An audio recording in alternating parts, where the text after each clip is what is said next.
¿Qué tal, alumnas y alumnos de segundo grado de secundaria? Bienvenidas y bienvenidos a esta sesión de Aprende en Casa 2 de la asignatura de Ciencias Física.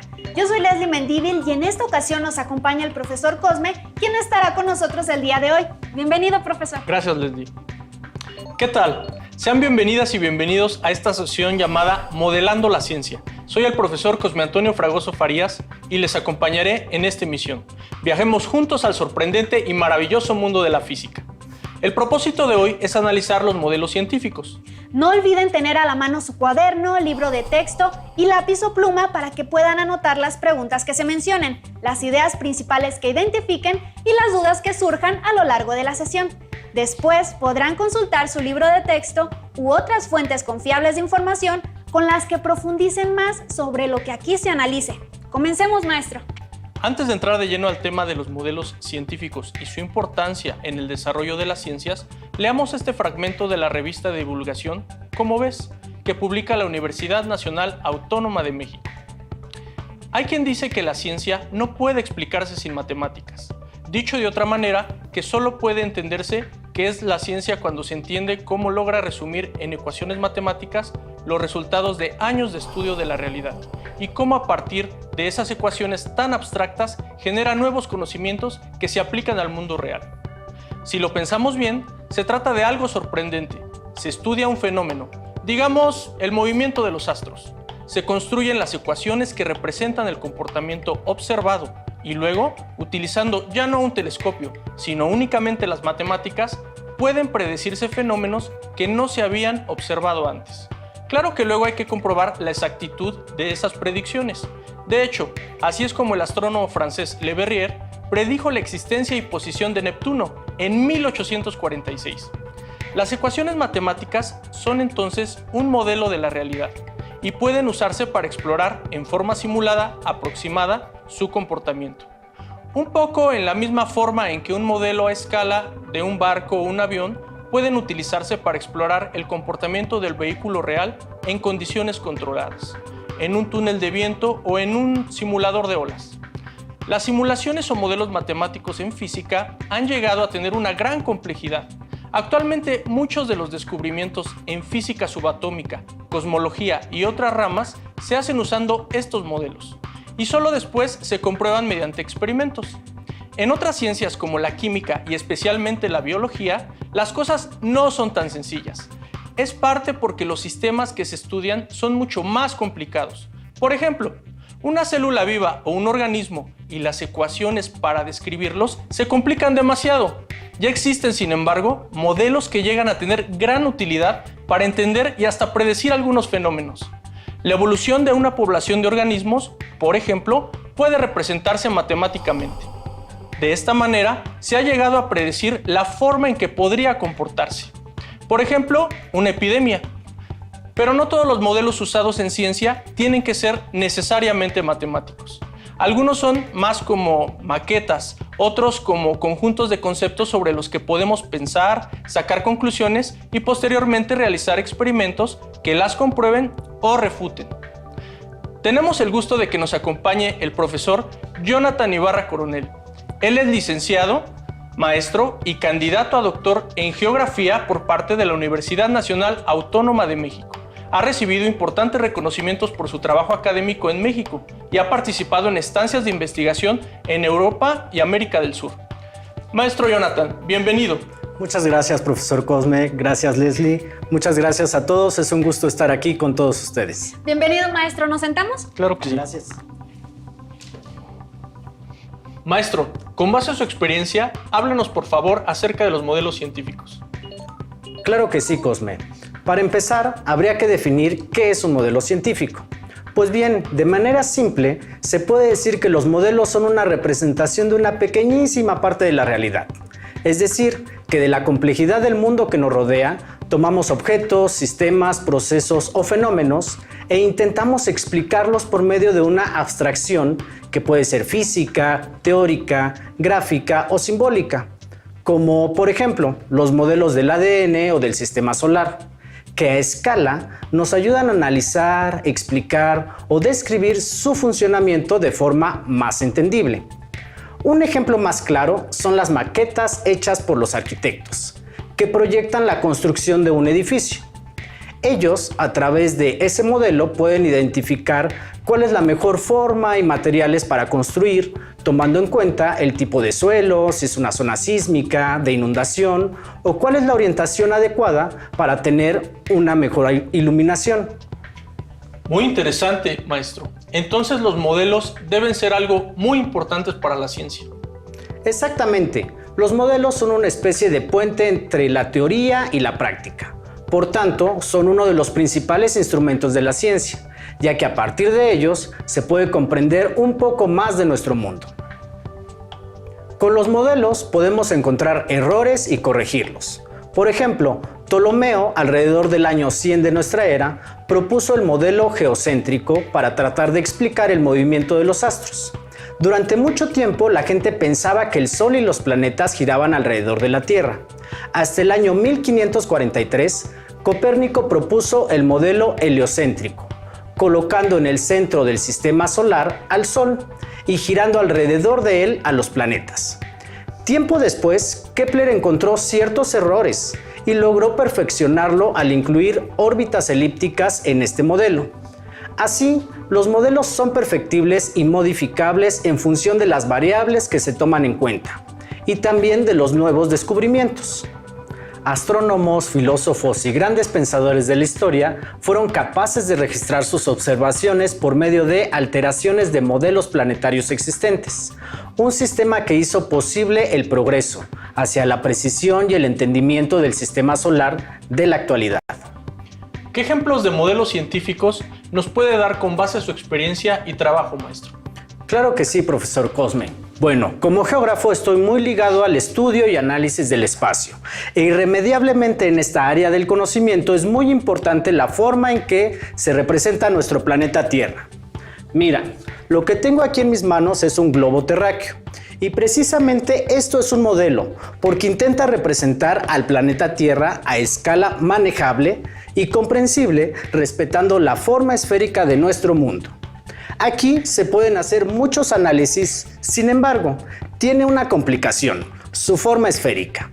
Es difícil de transportar. ¿Te imaginas, Cosme, para los alumnos llevar esto todos los días a la escuela?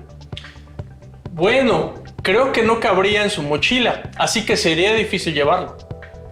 Claro, por ello, una segunda forma de representar la Tierra es a través de los mapas, que por medio de una proyección cartográfica distorsionan el mundo para convertir la esfera en un plano. Los mapas son entonces una especie de modelo caracterizado por tener coordenadas geográficas, escala, orientación y una información específica que se maneja con símbolos y colores adecuados. La información que podemos plasmar en un mapa es enorme. Por ejemplo, en un mapa podemos observar el modelo de las placas tectónicas, que no es más que la representación de los grandes fragmentos en que se divide la corteza terrestre. Con esta información se puede identificar límites de placas y saber si una zona es sísmica o volcánica.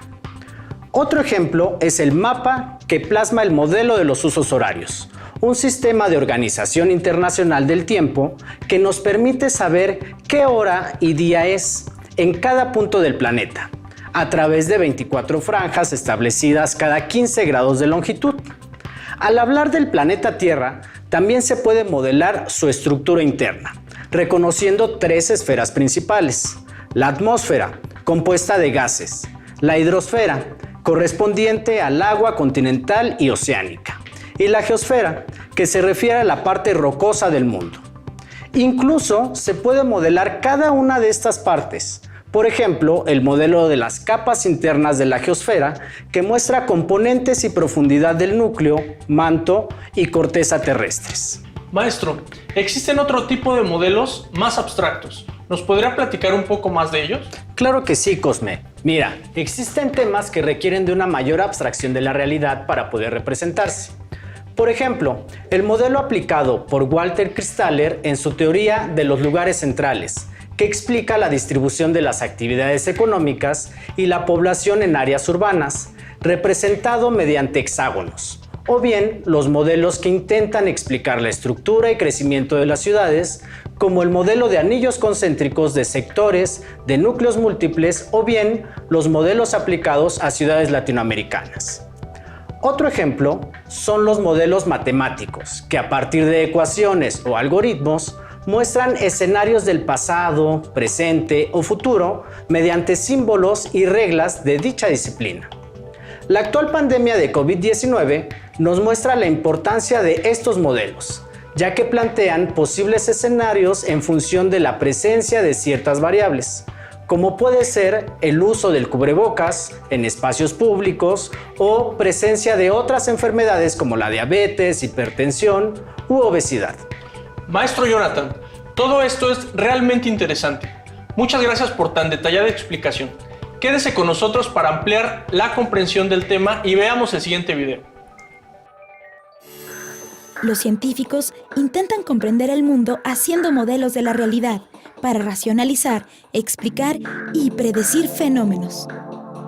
Los modelos son representaciones teóricas, gráficas o simbólicas de la idea que se tiene sobre las características de un objeto, proceso o fenómeno.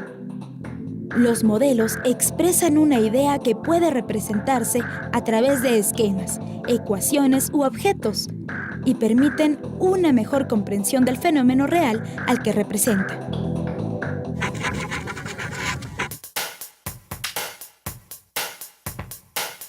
Algunas teorías que se utilizaron en la física durante mucho tiempo fueron complementadas como resultado de observaciones y mediciones más precisas.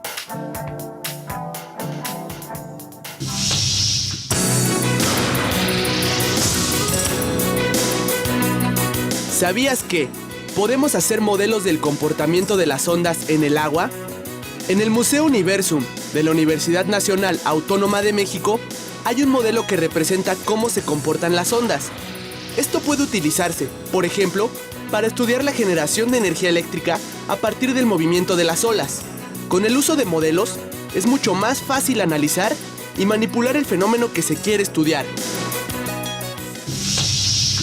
Existen esencialmente dos tipos de modelos. Los modelos teóricos son un conjunto de ideas organizadas de forma coherente para explicar fenómenos. Un ejemplo de ellos es el modelo atómico de Bohr, cuya fórmula matemática describe la estructura interna de un átomo de hidrógeno.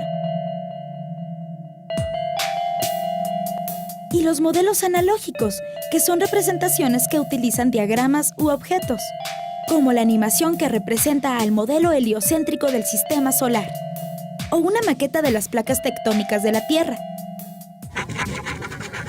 Veamos otro ejemplo. Podemos construir un modelo del ala de un avión. 1. Construyamos el ala con un pedazo de cartulina. 2. Atravesemos con 2 hilos los extremos del ala. 3. Sujetemos los hilos por las 2 puntas. 4. Pongamos a funcionar un ventilador cerca del ala y observemos cómo sube. En este ejemplo, vemos un modelo que nos ayuda a observar y analizar cómo el viento a cierta velocidad puede levantar un avión.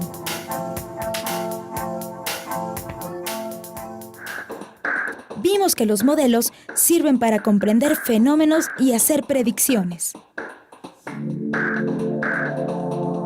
Algunos se van perfeccionando conforme se tiene más conocimiento del fenómeno tratado, como en el caso del calentamiento global.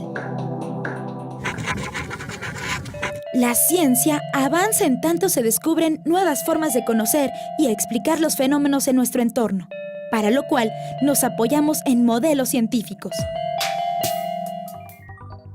Los modelos en la ciencia son representaciones teóricas, gráficas o simbólicas de la idea que se tiene sobre un fenómeno. Además, permiten comprender el fenómeno real que presenta. El ser humano ha representado con esquemas o modelos simples los fenómenos naturales para entender por qué y cómo ocurren. Estas representaciones son comparaciones con el fenómeno real y modificadas hasta encontrar explicaciones satisfactorias de los fenómenos estudiados.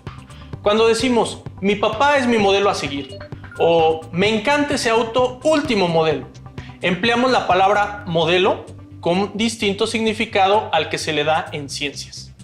Aquí utilizaremos la palabra modelo para hablar de la representación de un fenómeno, proceso u objeto. Por ejemplo, imagina que deseas estudiar las partes de un barco.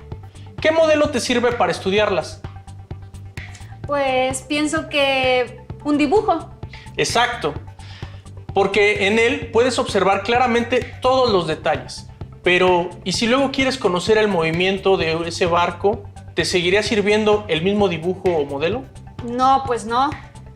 Por eso, si deseamos estudiar o comprender algo que es grande, chico o difícil, se realizan modelos para explicarlo.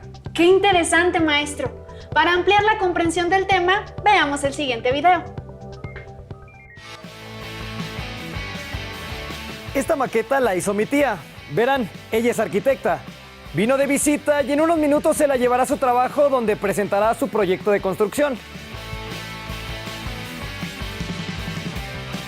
¿Ustedes saben por qué mi tía hace una maqueta cuando busca construir un edificio? Ella elabora planos y maquetas para representar sus ideas ante los demás. A esto se le conoce como modelo. Sin embargo, hay otro tipo de modelos. Por ejemplo, los modelos científicos.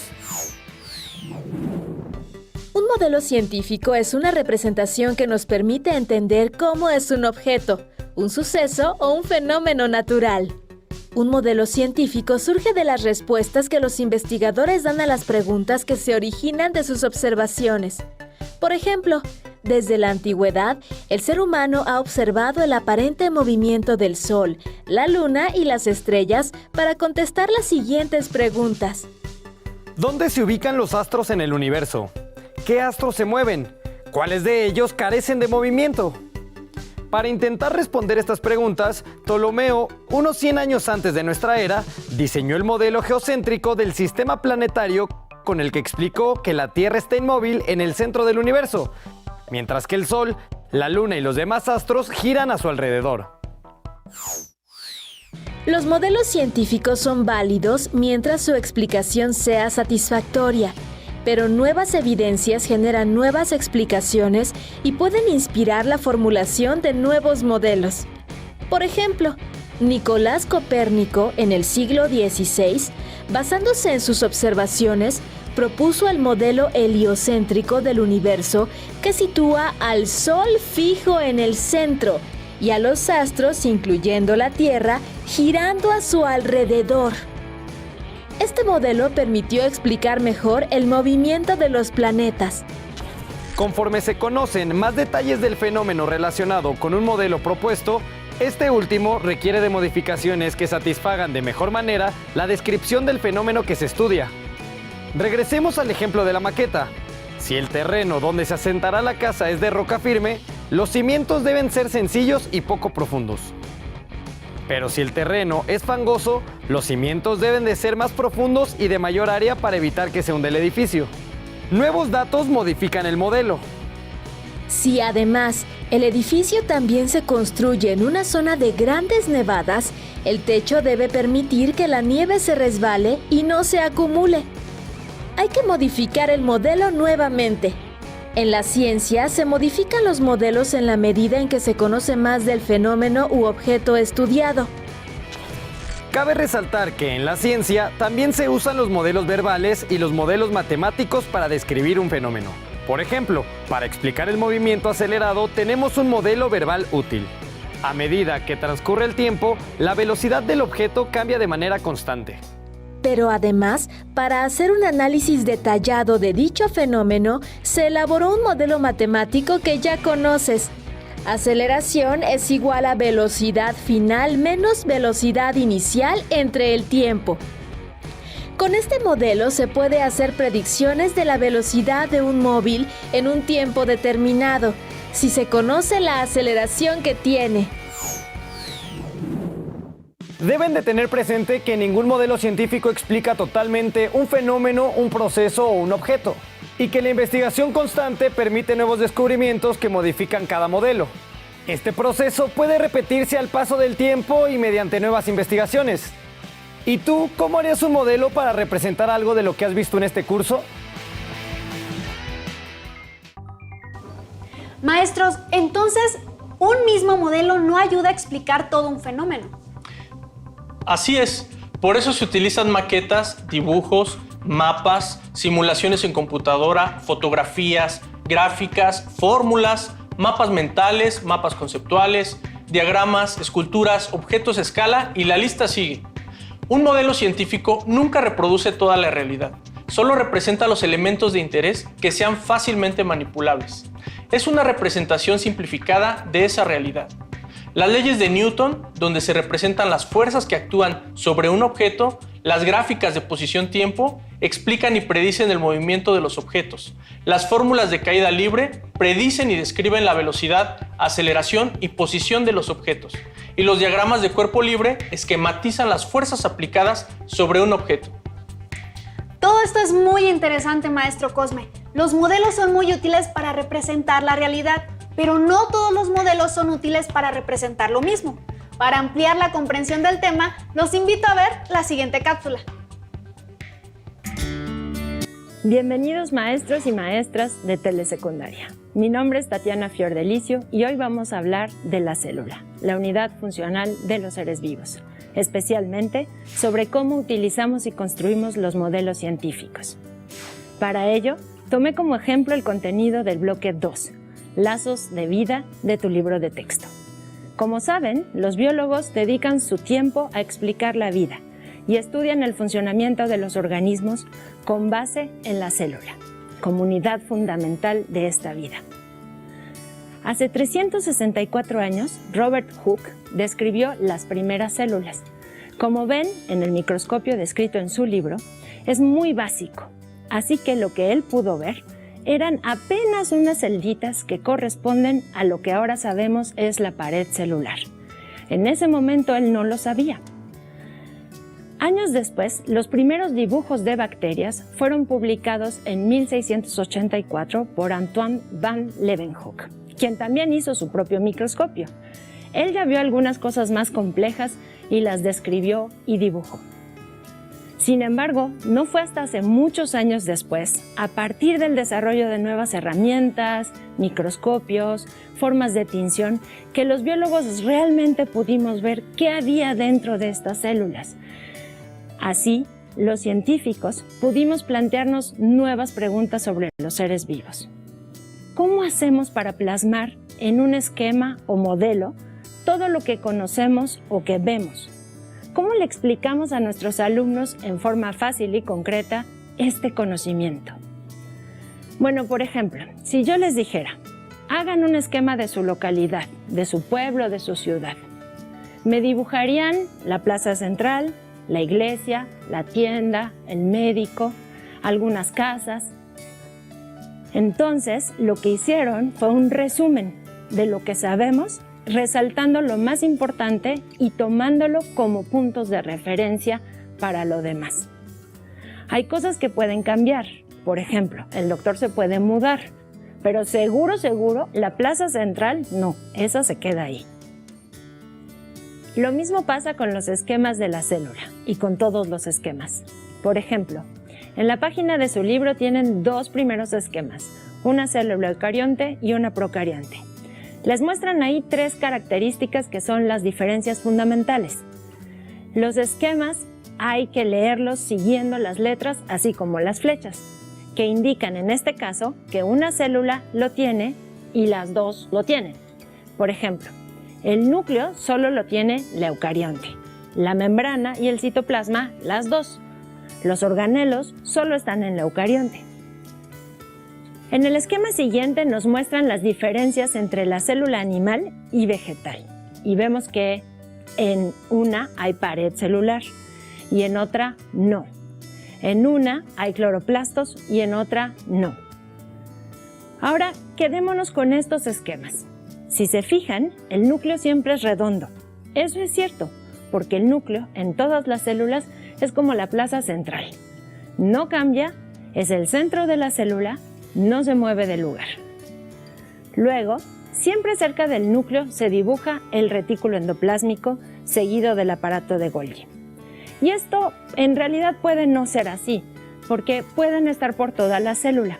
Pero se dibuja así porque significa que las proteínas se producen con la información del núcleo, pasan al retículo, luego al Golgi, y al dibujarlos así se da un sentido de funcionalidad. Finalmente, ponen los cloroplastos y las mitocondrias, que son la maquinaria de hacer energía. Y después está la membrana, que si ven en el esquema, tiene hoyitos. Estos representan que la célula no está aislada, que se comunica con su entorno. ¿Y ven una diferencia en la célula vegetal? Sí, claro, es que la pared celular forma estos canales de comunicación. Bueno, entonces, el esquema de una célula, y yo diría cualquier esquema, es como un mapa de un pueblo, de una ciudad o de un país. Hay que verlos, encontrar las calles, los nombres, los colores y entender qué nos dicen. Y lo que nos dice será un resumen de los conocimientos de años de estudio. Con las técnicas actuales de animación, se están haciendo nuevos esquemas más dinámicos, más complejos, como se muestra en el ejemplo. Maestros, maestras, agradezco mucho su atención y espero que este video para maestros les ayude en su trabajo y en su día a día. Los invito a consultar el portal de Telesecundaria. Profesor, entonces los modelos son útiles porque son capaces de describir, explicar y predecir un fenómeno, proceso, sistema u objeto. Correcto, pero en el momento en que las predicciones del modelo no coinciden con lo observado, entonces este se desecha, rechaza o modifica. Por eso los modelos están en constante construcción y modificación, como cuando Galileo Galilei se opuso a la idea de que la Tierra no era el centro del universo. Ese modelo del sistema solar se rechazó y modificó, aunque este proceso llevó casi un siglo. Pero no solo los científicos realizan modelos. ¿Qué otro modelo se te ocurre? Ya sé. Un entrenador de fútbol americano realiza un modelo para explicarle a los jugadores mediante un dibujo los movimientos, marcando con flechas que indican las jugadas y las estrategias a seguir. Muy bien. Para terminar, les invito a reunirse con su familia para reflexionar y darle respuesta a las siguientes preguntas. ¿Qué describe un modelo? ¿Qué explica y qué predice? Si alguien les dijera que para hacer un modelo que explique cómo vuelan los aviones, es importante tener en cuenta el color que tendrá el avión, ¿qué le dirían?